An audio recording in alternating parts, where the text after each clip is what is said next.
Señores, buenas noches. Esto es Luis Novarecio de Entrevista. En un instante estamos hablando con el ministro Guillermo Dietrich. Es el primer ministro que llega después de la reforma del gabinete. Es un ministro con una amplísima competencia y probablemente uno de los motores para que la obra pública siga funcionando en un momento de crisis y coyuntura. Hoy hay muchas cosas para decir. Primero, que debutó el nuevo sistema de las franjas del dólar. Bajó un peso con 20 aproximadamente. Hoy había satisfacción cuando uno hablaba dentro del Palacio de Hacienda con los funcionarios. Es un primer día, hay que esperar a ver qué es lo que sucede en materia macroeconómica. Desde el punto de vista de la microeconomía, los datos no son buenos. Se insistió por parte este fin de semana, tanto el ministro Duhovne como el presidente del Banco Central, Sandleri, sobre este tema. Pero me parece que vamos a hablar muy específicamente con el ministro Dietrich, qué va a pasar con la obra pública, qué es lo que se va a detener o no, cómo se va a potenciar el programa de participación privada para que esta obra pública funcione más. Quiero hablar un poco también de política, cómo se está viviendo este momento, en donde parece que hay un nivel de crispación enorme. Estamos en campaña, definitivamente. El presidente de la Nación lo dijo en los Estados Unidos: estoy listo para competir. El fin de semana, el viernes para ser más preciso, se conoció la foto de 4 integrantes del peronismo, también generando un montón de dudas, pero parece que hay un nivel de discusión que ya excede la cuestión política. Nos pasó en este programa la semana anterior, cuando entrevistamos a Daddy Brieva, que fue de una enorme repercusión, y más que de discusión de lo que venía a decir Daddy Brieva, sigo diciendo lo mismo. Uno puede estar o no de acuerdo con él. En lo personal tengo un especial respeto, no comparto casi nada de lo que dice, pero fundamenta. Ahora, lo que surge después son posiciones muy, pero muy dogmáticas, casi fanáticas. Y saco el casi, fanáticas.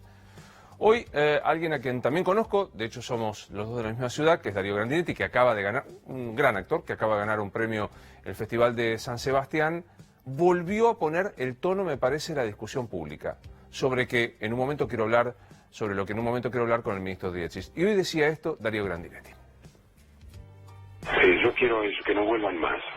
No, si cumplen o no el mandato, mientras no sea por un golpe de Estado, claro. Nada, si se tienen que ir mañana, porque como otras veces han tenido que irse otro gobierno porque la gente dijo váyanse por favor que no los aguantamos más, bueno, lo que no quiero es que eso cueste sangre, dolor, como ya ha costado, y como este gobierno se ha preparado para reprimir, sería doloroso.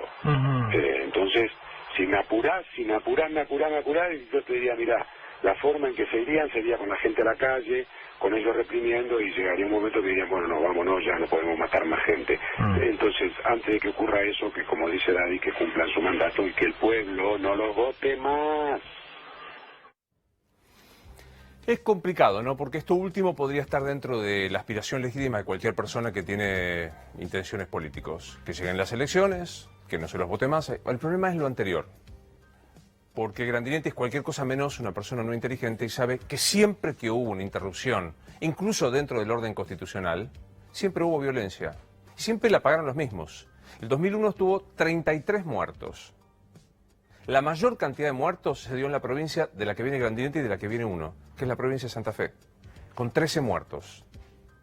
Entonces, la verdad, yo sé que hay un momento en el que se pide austeridad en la economía, que se pide ajuste en la economía. Me parece que sería hora también de pedir ajuste en lo que estamos diciendo. Y me incluyo primero a la cabeza.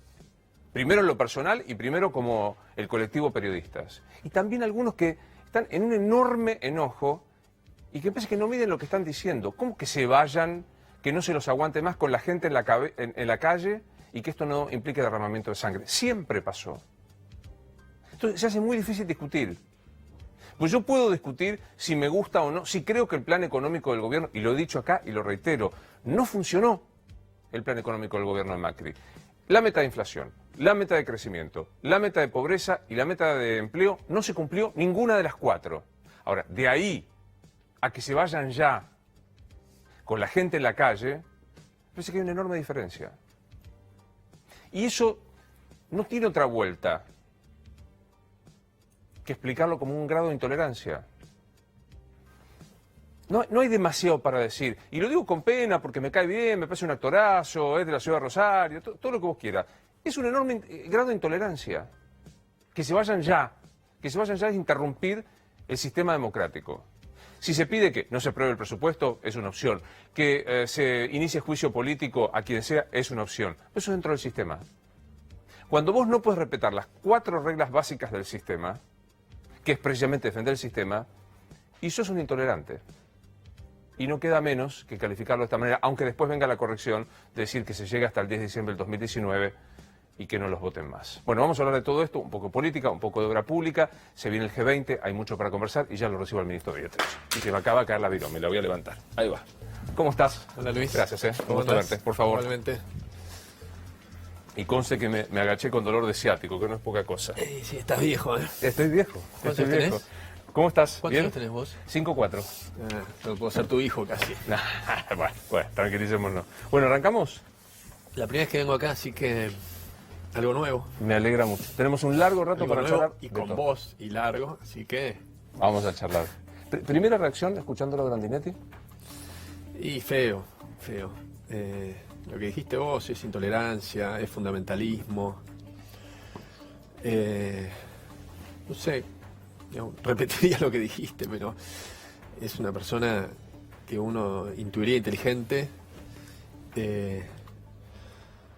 Y la democracia es eso, que haya gobiernos, que haya elecciones, que la gente elija, pero que tienen que terminar, porque no solo por la violencia que dijiste, sino porque cuando terminaron gobiernos antes hubo profundas crisis que la pobreza fue de 20 a 50%, estamos hablando, no la discusión de si es 25 o 27, destrucción de valor enorme.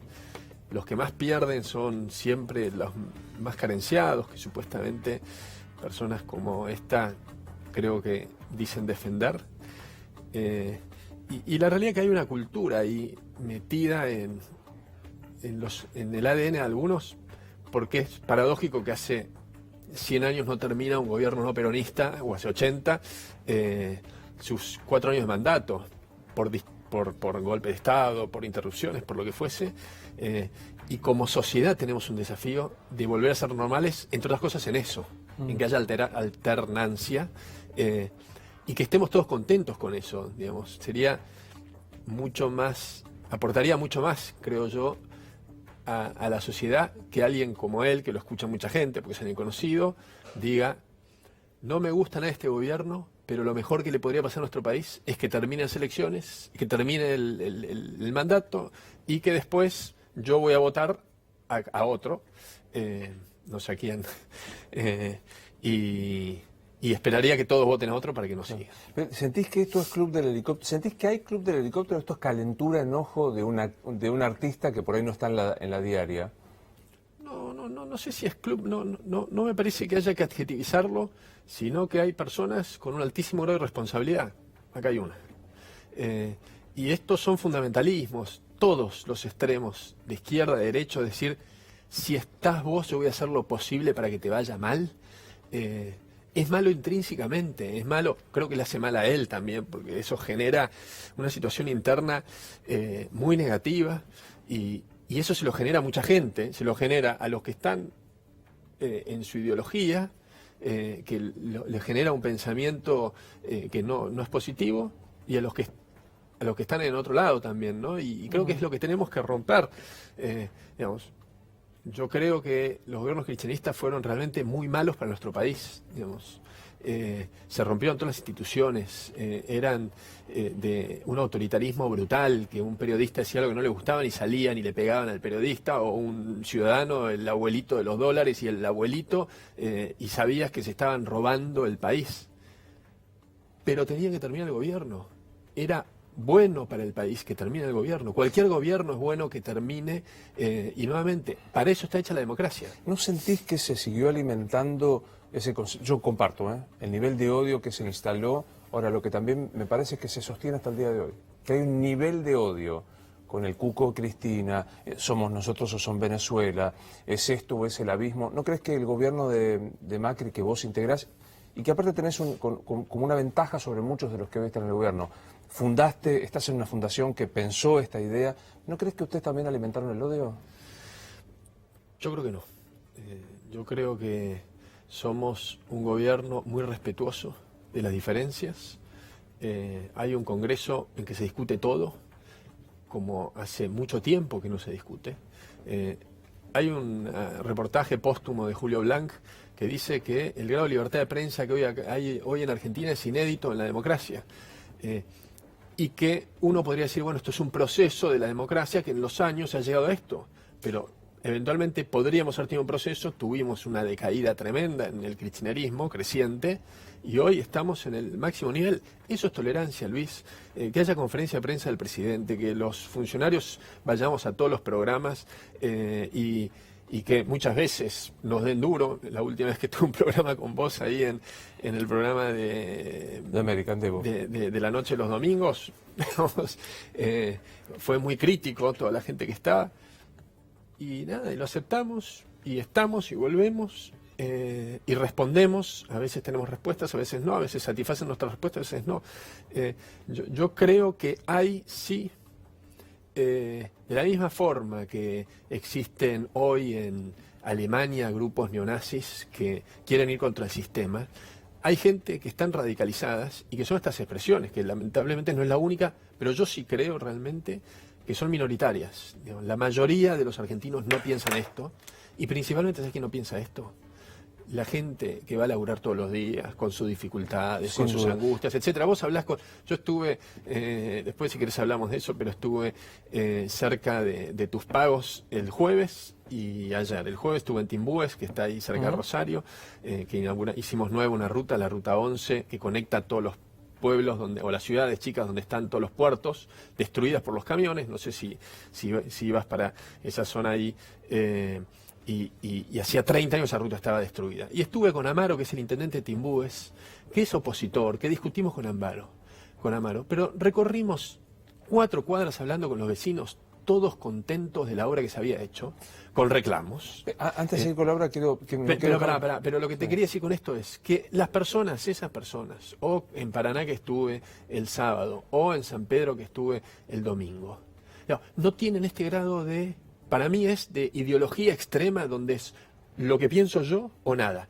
Y eso no significa que te encontrás con gente que simpatiza con nosotros y con gente que no, pero con mucho respeto. Quiero, después, si no queda ahí colgado y si no lo repregunto, porque asumo que no quisiste decir esto, porque dijiste, hay ideologías extremas como los neonazis, no vinculás a Grandinetti con el neonazismo. No, lo que digo que son esos pensamientos que quieren, que van contra el sistema. Y la realidad que nuevamente, acá los argentinos elegimos una democracia. Y elegimos que quede atrás esos procesos en los cuales, porque algún grupo no estaba de acuerdo, venía y rompía el esquema democrático, con un golpe de Estado o con lo que fuese.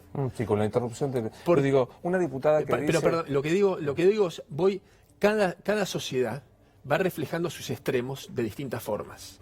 Y hay extremos hoy en las sociedades. Yo creo que lo de esta persona refleja esos extremos que son, a mi entender, antidemocráticos, porque por el solo hecho de no estar de acuerdo con lo que nosotros estamos haciendo, plantea algo que implica romper el equilibrio democrático. Una diputada que dice que disfruta con una crisis, que le da adrenalina, ¿no es un modo de generar odio?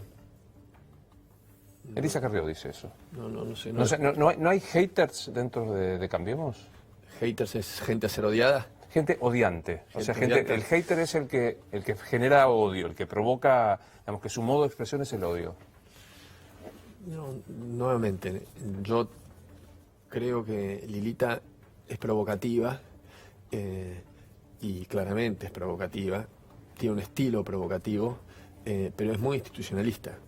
Y para mí lo que estamos discutiendo acá no es que haya un actor que diga no me gusta Macri es el peor presidente que tuvo Argentina en su historia. Lo que estamos discutiendo es lo que vos dijiste, decirte, acá lo que pasaría es que la gente salga a la calle, salga la gente a la calle.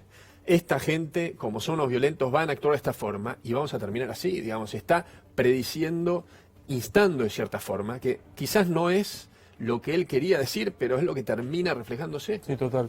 Y eso creo que lo que tenemos que hacer todos, y lo dijiste vos ahí, por eso dije, repetiría lo que dijiste, es bajar un cambio. Porque todos, y principalmente la gente que somos conocidos y tenemos la oportunidad de hablar y que nos escuchen otras personas, tenemos una gran responsabilidad. Hablemos un poco de... El ministro Frigerio dijo este fin de semana, entendemos que nuestros votantes están desilusionados. ¿Asumís eso? Digamos que mucha gente gente que no los ha votado tiene claro. Y mucha gente que los ha votado dice, che, nos dijeron que la inflación bajaba y subió, nos dijeron que la pobreza bajaba y subió, nos dijeron que había actividad y de crecimiento, nos dijeron que el desempleo iba a bajar y subió. Siempre hay gente desilusionada, eso no hay duda. Yo creo, yo no definiría así, sí diría que hay gente preocupada. Preocupada. Hoy recorrí la Feria Internacional de Turismo que hay acá, se hace todos los años, que es otro mundo, ese, ¿no? El mundo del turismo es otra Argentina. Y una señora me decía, esta es nuestra última oportunidad. Yo tampoco creo en esas definiciones así de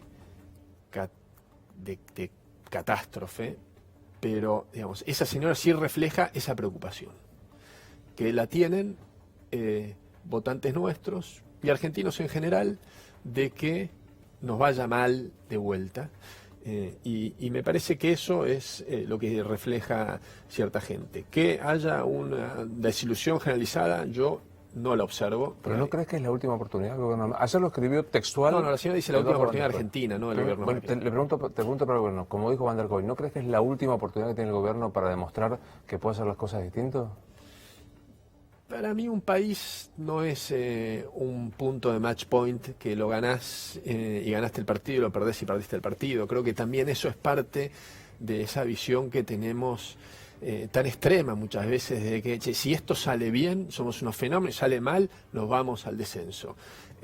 Yo creo que esto no es así, que como Argentina sí venimos de crisis en crisis y de un país que viene en cierta decadencia, ciertas variables, por lo menos si nos comparamos con países del mundo, si nos comparamos con Australia, los últimos 70 años, y nuestra performance ha sido mala, tomando pobreza, tomando infraestructura, tomando desarrollo económico, tomando instituciones también, tomando desarrollo de la justicia, digamos, casi todas las variables que podemos tomar han sido malas. Entonces, frente a eso, tenemos una tendencia a un mayor pesimismo, porque cuando miramos para atrás, vos vas hoy a José Cepaz y hablas con la gente, y en general están peor que hace 30 años. El barrio está peor, la iluminación está peor, la basura está peor, la seguridad está peor, la calle está destruida, digamos, y en general esto no pasa en el mundo, que estás peor que hace 30 años.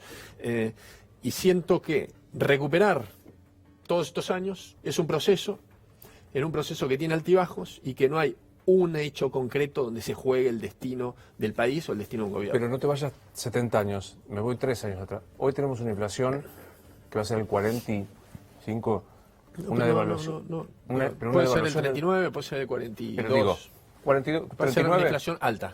Altísima. Digo, se devaluó al 100% el peso argentino. ¿No te parece que el habitante José Cepaz está más preocupado por lo que le pasó en estos 3 años que en los últimos 30? No. ¿No?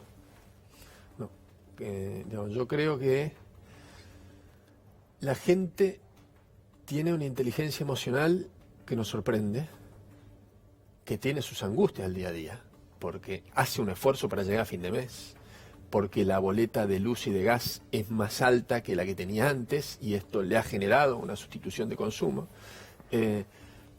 porque quizás tiene algún temor que puede pasar con su trabajo, pero tiene plena conciencia de que esto estaba muy mal. Mayoritariamente. Después hay gente que no, pero en general. Y esa persona de José Cepaz, que puede ser también de Merlo, de Morón, en general la gente del conurbano, ¿sabes cómo se hizo su casa? Con sus manos. Ladrillo por ladrillo.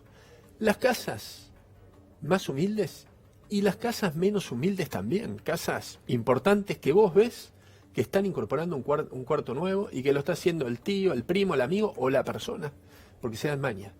Y ese proceso les llevó 30 años. Y ellos saben que esto es ladrillo tras ladrillo, que la solución mágica, la del atajo, la que creemos que ponemos el superministro de Economía y resolvemos los problemas, que se toma tal medida y se resuelven los problemas o no. Eso no es la vida de ellos, porque no es la vida de ellos así. Y eso, Luis, es el proceso que tiene que vivir un país. Y yo lo que creo es que después de mucho tiempo, lo que estamos recorriendo es un proceso en el cual estamos yendo a las cosas fundacionales. Y las cosas fundacionales no es todo la economía, que es lo que miramos, lo que vivimos, lo que sentimos. Hay un montón de cuestiones de valores, de instituciones, de justicia, de separación de poderes, de respeto al otro, que están pasando en Argentina y que no pasan hace mucho y que son muy buenas. Sí, que eso termine impactando positivamente un país. Me vas a acusar de materialista o reduccionista, lo que vos quieras, pero digo, a mí me parece que si vos no tenés para sobrevivir, pues digo, es verdad que los procesos son largos. No quiero hacer historia, pero digo, el segundo semestre, los brotes verdes, las lluvias de inversión. En 1 de marzo, y vos estabas allí, el presidente de la Nación dijo, lo peor ya pasó. Ayer Morales Solá, que no es del Kicil of Time, dijo, nos salvamos del default. Algún error propio que sí, la verdad, fracasó el programa tal cual se planteó. Digo, de lo peor ya pasó al riesgo de default, es toda jugada propia, no es un error no forzado. Mira, Estela no es analista política, no es ni Morales Solá, ahora te voy a contar. Ni vos, ni yo. Estela tiene una chacrita con un negocio en el kilómetro 164,5 de la ruta 9. Creo que es San Pedro a esa altura.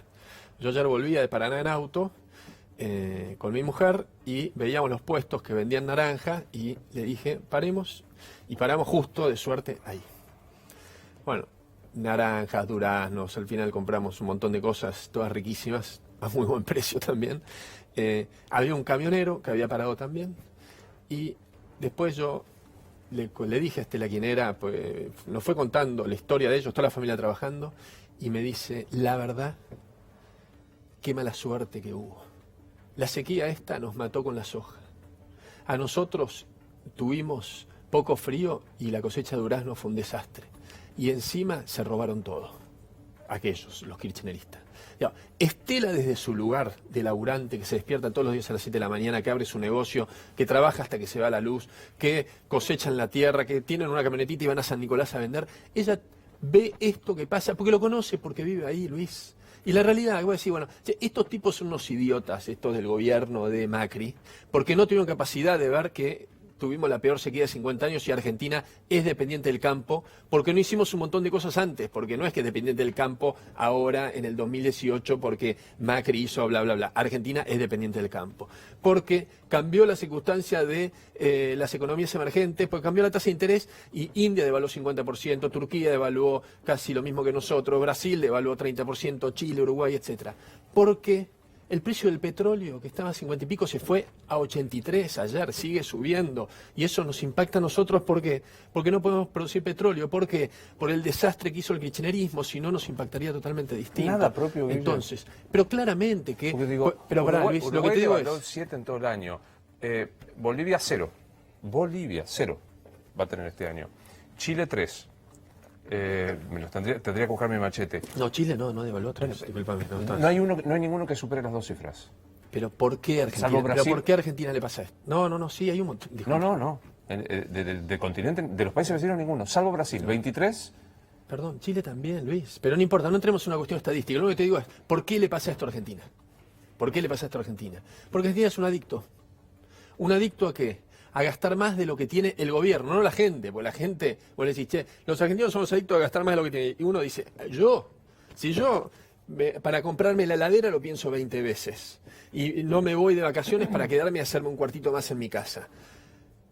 El gobierno argentino, usando los impuestos de esta persona, que para comprarse una heladera lo piensa 20 veces, hace un adicto de gastar más de lo que tiene. Sistemáticamente, la política argentina ha sido eso.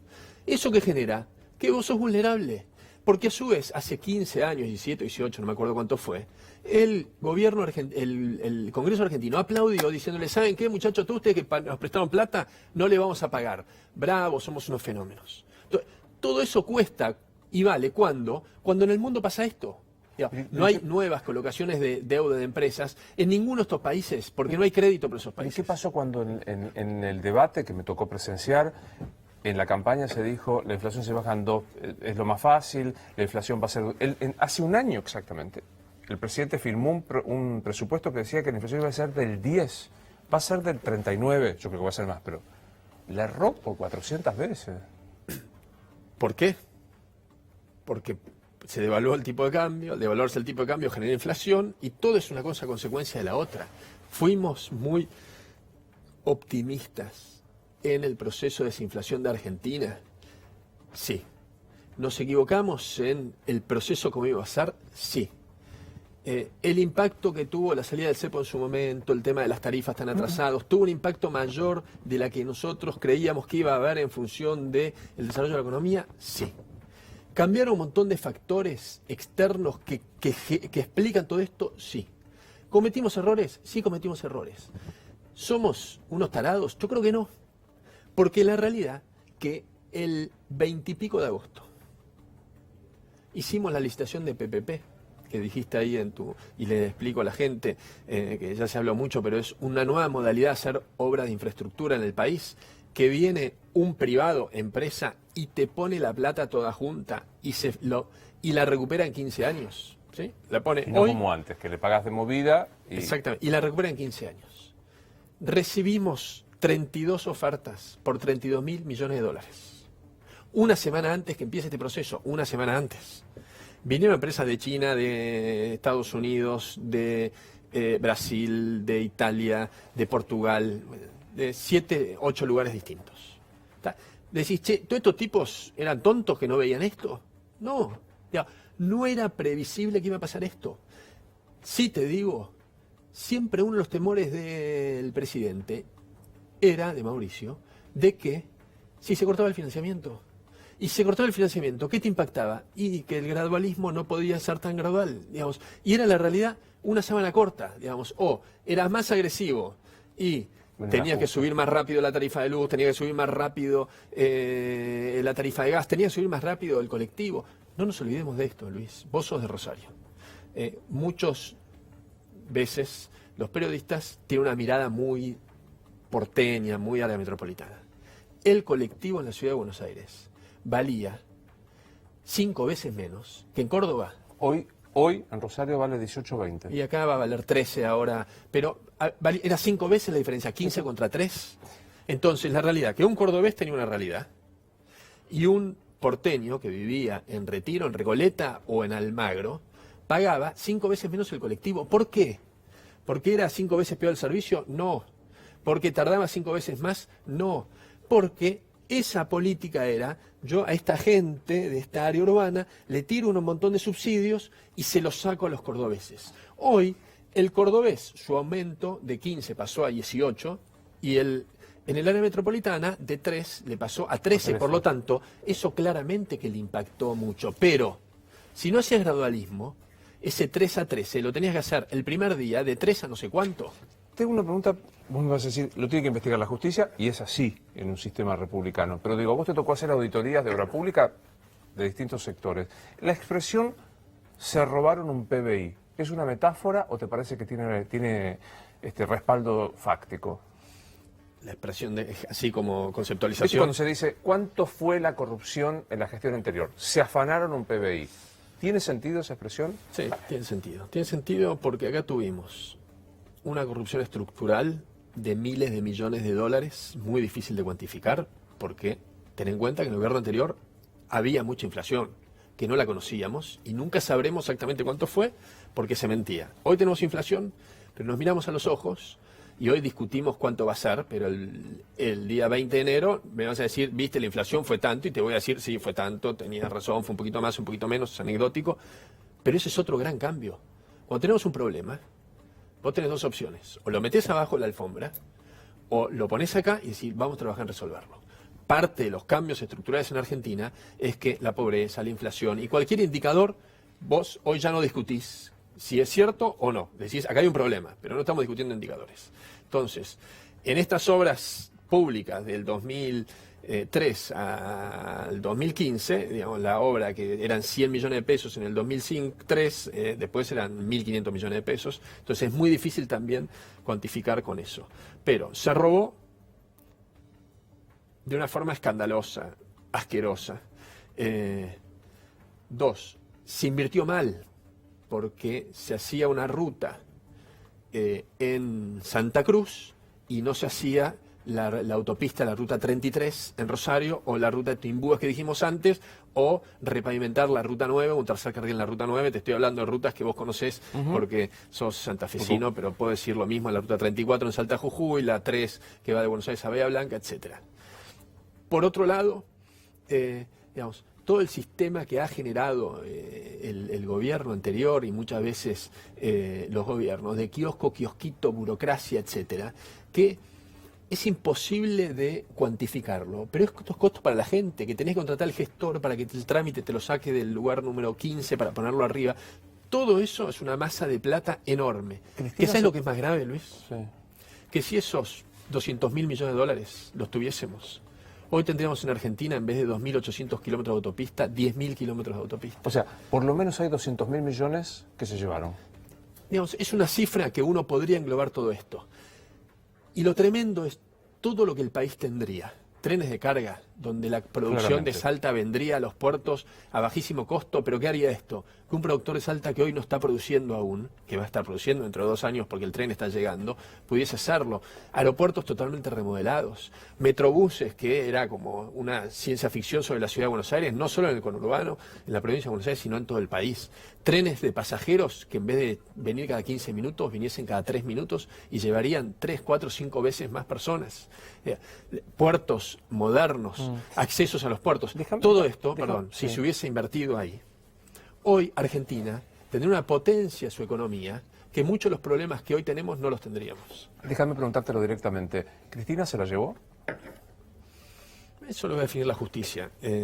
Cristina era la cabeza de un gobierno que fue extremadamente corrupto y yo creo que, digamos, es imposible no saber qué estaba pasando. Digamos, el presidente Macri, Mauricio Macri, Marcos Peña, saben las licitaciones que tenemos. Digamos, yo hoy en reunión de gabinete conté, hubo una licitación en la Ruta 7 y se presentaron 12 empresas, que fue la semana pasada la licitación, en Mendoza, una obra muy importante en el camino que va a la cordillera Chile, y hubo ofertas desde menos 15% respecto al precio oficial hasta más 42%. Esto que te muestra que hay competencia, que no hay cartelización, claro, etcétera. Pero pregunto, si las licitaciones fuesen todas de 3 empresas, todos licitan lo mismo, son más o menos los mismos siempre, y cuesta creer que el presidente no supiese, el jefe de gabinete no supiese. Pero no te lo pregunto como un acto de fe, porque sería irresponsable, porque decir, che, la justicia, yo soy Poder Ejecutivo. Te lo pregunto como alguien que ha tenido que auditar buena parte de la obra pública. Que denunciamos penalmente. Que denunciar, me acuerdo de la primera denuncia de vialidad, etcétera. En base a eso, ¿Cristina se la llevó personalmente? Yo creo que sí. ¿Y dónde está esa plata? No tengo ni idea. Si supiese, Patricia anda buscándola por todos lados. Cuando hablamos de la gente, lo que la gente te dice, que aparezca la plata. Y la realidad que lo que queremos todos es que aparezca la plata. Yo creo que va a aparecer mucha plata. Tarde o temprano va a aparecer mucha plata. Leí una nota de alguien que daba las razones de por qué era lógico que la quemen la plata porque no la podían usar, etcétera, etcétera. Digamos, es una hipótesis, pero yo creo que va a aparecer bastante la plata, pero también bienes de funcionarios. Muchos de estos funcionarios que hoy están presos o están procesados, muchos de ellos están presos, inédito en la historia argentina, Luis. Vos te pregunté 54 años, yo tengo 49. Nunca vimos 40 funcionarios, empresarios presos en Argentina. ¿Esto es un cambio? Pero entonces, muchos son funcionarios, tienen 15 casas y fueron funcionarios públicos toda su vida. Esos bienes tienen que volver al Estado y el Estado, para lo que se defina, que vuelvan a la gente. Y eso es algo que es una deuda que también vamos a tener que ir saldando. Consulta, es verdad que no hay condena, pero en algunos casos hay procesamiento. ¿Alguno de los empresarios procesados se presenta mañana a una licitación? ¿Puede ganarla? Sí. Aún cuando esté involucrado en la causa de los cuadernos. Yo sé, te voy a hacer una pregunta que sé cuál es la respuesta jurídicamente hablando. ¿No te hace ruido que uno de estos tipos dijo, sí, yo coimé, yo puse plata, mañana puedo ganar una licitación? Acá tenemos distintos planos. Un plano sobre lo que pasó, que nosotros tenemos una responsabilidad de interés público. Tenemos un montón de obras que empezaron el 10 de diciembre del 2015, o que son licitaciones posteriores al 10 de diciembre del 2015, que estamos totalmente tranquilos, fueron totalmente transparentes, que las pueden auditar, mirar de arriba abajo, y se ve cómo participaron, las ofertas, los ahorros, etcétera. Tenemos obras anteriores. ¿Pero qué tenés? Que empresas que hicieron esas obras en un sistema que tenía una matriz de corrupción, en esta nueva etapa se presentaron, compitieron con reglas nuevas, de una forma totalmente transparente, hicieron buenas ofertas, muy baratas, y empezaron las obras y las terminaron. Por lo tanto, digamos, esa misma empresa, en otra circunstancia, actuó de una forma distinta. Lo que nosotros estamos terminando, que de hecho mañana hacemos una presentación a Mauricio, Germán Garabano y yo, con un gran grupo de gente que está trabajando, Laura Alonso, el procurador, etcétera, es en un plan de que las empresas van a tener que adherir sí o sí, de integridad y ética, en la cual va desde elementos como personas que están involucradas, separando a la persona de la empresa, no tengan más cargos directivos en la empresa, es decir, que no tengan más funciones en la empresa, hasta distintas medidas que estamos analizando y decidiendo, pero sí de que la empresa, de cierta forma, se reconvierta. ¿Por qué es importante esto? Porque si vos a la empresa, digamos una empresa X, Cachito Pérez, para no hablar de ninguna, que tiene 1000 empleados, le decís, nunca más podés participar en una licitación, ¿qué le estás diciendo? Sí, tenés que echar a 1000 tipos. Entonces, por ese dueño, Cacho Pérez, que hizo todo esto, que hoy está embargado por la justicia a sus bienes personales, que está preso o va a terminar preso o tendrá una condena X, vamos a castigar a 1000 tipos. Entonces, ¿Te sorprendió el desfile de empresas? ¿Te sorprendió ver, ejemplo, a Pablo Roca en indagatoria? A mí, lo que como argentino te hablo ahora un minuto, me impacta favorablemente de que por primera vez en Argentina no haya más impunidad. Y me olvido los nombres y los apellidos, porque ahí es la justicia donde va a decirte, este es responsable, este no, etcétera. Pero esto es inédito, Luis, y esto es parte para mí de esa coyuntura que nos abruma, que a veces nos impide tener perspectiva de algo histórico que está pasando. Porque a mí me impactó mucho algo que dijo Diego Cabot en una entrevista que vi. Diego Cabot es el periodista de los cuadernos, ¿no? Dos cosas. Hay un argentino que para mí es un héroe, que es el tipo de este amigo Centeno, que no me acuerdo el nombre, que dijo, che, Argentina está con todos estos problemas. No puede ser que esto quede impune y que yo lo sé. Está muy mal que esto, porque hay un montón de gente que simpatiza con este gobierno y se fue, que no conoce todo esto. Por lo tanto, yo tengo que hacer saber esto. Va y se lo lleva a un periodista, no se lo lleva a la justicia, ¿no? Esa persona creyó más en un periodista que en la justicia. Ese periodista lo recibe, y vos sos periodista, y en vez de tener la super nota de primicia, decide llevárselo a la justicia.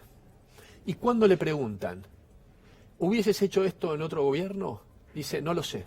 Porque acá yo sé que la justicia va a poder investigar como investigó, independientemente de quien estuviese involucrado en el proceso. Quiero decirte que tengo un especial afecto y respeto por Cabot. Ahora, no puedo dejar de preguntar, aunque ya los cuadernos son abstractos, porque digo, los cuadernos eran una historia que parecía inverosímil. La reconocieron todas las partes. El coimeante, el coimeado, el lavador y el juez. O sea, esto creo que es lo inédito. No hay en la historia argentina que el tipo que paga, el tipo que recibe, el tipo que lava y el tipo que debía haber juzgado. Ahora, dicho esto... ¿Y por qué pasó todo eso? No, ¿Pero por qué te pregunto? Esencialmente por impunidad. Pero no, ¿por qué? Porque hay una ley nueva de arrepentido que salió en este gobierno, obvio, que permitió esto, obvio, que ningún gobierno antes la quiso sacar, porque la realidad que esa ley lo que generaba era esto. Ahora, te voy a tratar de traducir lo que siento, que muchos me van a decir, ¿cómo no le dijiste esto? Y por eso lo digo. ¿Justo en el peor momento político de Macri aparecen los cuadernos? La verdad que los cuadernos nos perjudicaron. A nosotros hoy... los cuadernos, un proceso que venía complicado, lo aceleró. Objetivamente lo aceleró. Porque los inversores, los mercados, todas estas cuestiones en telequias, agarraron y miraron, che, ¿qué pasó en Brasil con esto? Y Brasil, a partir de esto, 2 años se desplomó. En Argentina va a pasar lo mismo. La obra pública se nos complicó.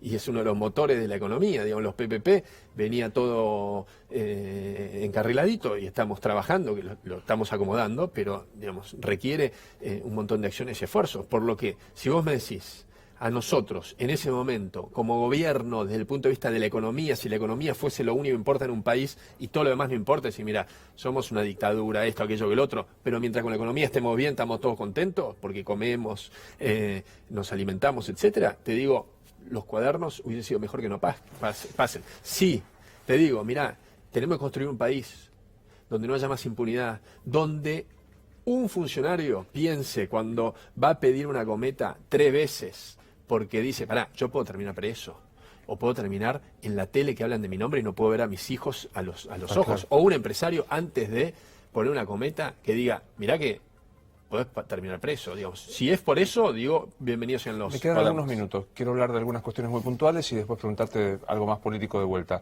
¿Cuántas veces más va a aumentar el transporte antes de fin de año? El transporte nos escucha gente de todo el país, ¿no? Es jurisdicción de cada uno de los distritos. Por lo tanto, y hoy, el día de hoy, hay lugares donde el transporte vale 8 pesos y lugares donde el transporte vale 20 pesos. Por lo que cada provincia o cada municipalidad tiene la potestad de aumentar el transporte y en algún lugar puede suceder como que no. En el área metropolitana tenemos para colectivos planificado última actualización de octubre y estamos estimando y trabajando para que este año no haya más. Para que este año haya más. Algunos chimentos. Hoy me dijeron, no es firme que Mauricio Macri vaya por la reelección. La hipótesis María Eugenia funciona. No, va a ir Mauricio, tiene un compromiso con los argentinos. Creo que no es el momento de la reelección, creo que es el momento de... Es el momento. Siempre tenemos que trabajar todos los días en hacer que las cosas pasen. Para inaugurar el Metrobús de Morón, el 8, creo que vamos a inaugurarlo, de octubre, es decir, en una semana, hay que estar todos los días siguiendo la obra para que la obra suceda. Pero Mauricio tiene la vocación de, como lo permite la Constitución, de presentarse una vez más y gobernar 4 años más, y esperemos que así sea, a pesar de Darío Grandinetti. Segundo chisme, la fórmula es Macri-Stanley. No, ni idea, no creo que nadie está pensando bien en una fórmula. Va a haber un montón de lucubraciones, me parece que hoy no es el momento de pensar una fórmula. Tercer chisme, Marcos Peña dejó de ser los ojos y los oídos de Macri. Sigue siendo una persona clave en el gobierno, yo tengo una gran relación con él, un gran respeto y yo no tengo ninguna duda que sigue siendo una persona de total confianza de Mauricio y por eso sigue siendo jefe de gabinete y me parece que es una muy buena decisión que Marcos sea jefe de gabinete. No pecaron, buscamos en los pecados capitales. ¿Vos sos creyente? Mazo. Estás complicado conmigo también. Asumo que la lujuria no, asumo que la avaricia no. ¿No pecaron de soberbia? Mira, hay un límite, es muy fino el límite entre la convicción y la soberbia. Nosotros tenemos mucha convicción de las cosas que hacemos. A veces esa convicción se puede interpretar como soberbia. Yo creo que no. En general, pocas veces el soberbio te dice que es soberbio, ¿no? Pero me parece que no ha sido nuestra actitud en general y lo que tuvimos, tenemos y tendremos es una gran convicción de el camino que hay que seguir para que Argentina se desarrolle.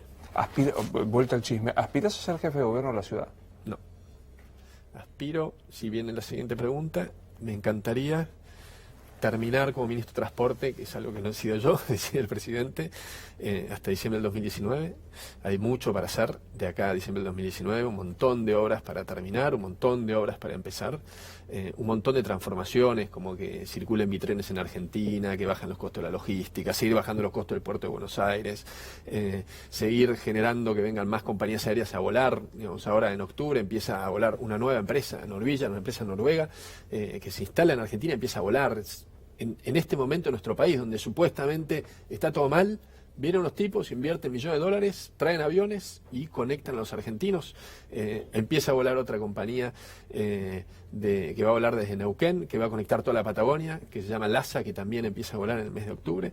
Y después me encantaría que los argentinos lo reelijan a Mauricio Macri y que me dé la oportunidad de ser 4 años más ministro de Transporte, y en 8 años como ministro de Transporte creo que podemos hacer una transformación muy profunda en el transporte y la logística de nuestro país, que cada cosa que cambiamos, ahí ¿qué hacemos? Salvamos vidas. Cuando hacemos la autopista en la Ruta 8 entre Buenos Aires y Pergamino y evitamos que una familia como la de Pirucci, que se murieron las 5 personas en un accidente frontal una noche chocando contra un camión, papá, mamá y sus 3 hijos en el año 2015, por esa autopista que se licitó en el 2010, se tendría que haber terminado en el 2006 se licitó, se tendría que haber terminado en el 2010, no se hizo nada, se tendría que haber terminado en el 2014 porque eran 4 años de obra, no se hizo nada, y en el 2016 prácticamente no había nada, y se va a terminar para el año que viene, al principio del otro. Y no solo salvamos vidas con el trabajo en transporte, sino también generamos empleo por la baja de costos de infraestructura de transporte. Me quedo pensando, no es una jodedura de leer finito, pero no puedo dejar, en esta, hablando de Norwegian, etcétera, etcétera, dijiste en donde las cosas supuestamente están todas mal. ¿No está muy mal la cosa? De verdad, para el laburante, porque ojalá mucha gente pueda volar más. Me parece que es una cosa extraordinaria poder volar. No, te digo en datos, ¿no? Este año vuelan 7,5 millones más de personas que en el 2015 en un año. Si 7,5 millones es algo extraordinario, puede ser. De esos, un porcentaje enorme de esos son millones de personas que viajan por primera vez. Es la posibilidad de una familia de irse de vacaciones que antes no la tenía, o de una mamá de ir a visitar a su hijo a Santiago del Estero. El aeropuerto de Corrientes, este mes de septiembre, que creció de vuelta casi 10% la cantidad de pasajeros domésticos respecto a septiembre del año pasado, el aeropuerto de Corrientes creció 100%. Digamos, se duplicó la cantidad de personas que volaban en Corrientes. Me parece que representa, me parece, y sé que vos lo estás diciendo, que no representa los pasajeros volados con 40 de inflación, 27 de pobreza, desocupación en la provincia de Buenos Aires del 12%, 100% de devaluación. Profesor, esos son todos los problemas que tenemos. Hay cosas buenas que pasan también. Y conviven las dos cosas, digamos. Ni está todo mal, ni está todo bien. El problema, yo creo, Luis, es cuando uno puede plantear, está todo bien y no veo esto, y ahí te pegas una piña tremenda, porque esto pasa y el que te escucha dice, este tipo es un extraterrestre. ¿Eso les pasó? No, ese sería el problema. O cuando decís, está todo mal, porque te escucha el tipo de Iguazú y dice, che, acá a mí me está aumentando el trabajo, y yo hoy quiero poner una empresa de servicio de transporte terrestre comprándome una combi, y lo puedo hacer, cuando en el año 2001 no lo podías hacer porque estaba prohibido por una empresa de transporte terrestre en Argentina. Y hoy ese tipo no solo lo puede hacer, sino que tiene clientes. ¿Por qué? Vienen más pasajeros, vienen más turistas, porque la gente, los argentinos no se van más, no cruzan más a Paraguay en este caso, o a Brasil, o en Mendoza pasa lo mismo. Y estas cosas también están pasando. Y la realidad que frente a situaciones que son negativas, hay cosas buenas y hay cosas malas. Y que es lo mismo que te dije al principio. Digamos, ¿están estas dificultades económicas? Sí. ¿La vamos a superar? Sí, no tengo ninguna duda, y nos va a fortalecer como país. Y vamos a mirar para atrás y vamos a decir qué esfuerzo tuvimos que hacer para llegar a este momento, que es el proceso que hacen todos. Vos, para llegar a lo que sos como periodista reconocido, hiciste un tremendo esfuerzo en tu carrera, tuviste picos, tuviste valles, hay un momento que la pasaste muy mal. A mí me pasó lo mismo en mi vida y a la gente le pasó eso. A nuestro país estamos en ese proceso. Dos últimas muy cortitas. Como sos de origen economista, te pregunto, ¿el dólar a 41 es un dólar, y en tu función, un dólar competitivo? ¿Nos morimos y qué pasa? Yo creo que no hay nada. Nunca lo sabremos aparte, porque creo que no hay nada, pero sí creo que somos fruto de una evolución que para mí es algo superior, que puede ser la materia o algo así, en la cual, saliendo totalmente de la coyuntura argentina, ¿no? Es impresionante el momento de la humanidad que estamos viviendo. Creo que somos unos privilegiados, vamos a vivir, yo espero vivir más de 100 años, porque creo que la tecnología te va a llevar a eso.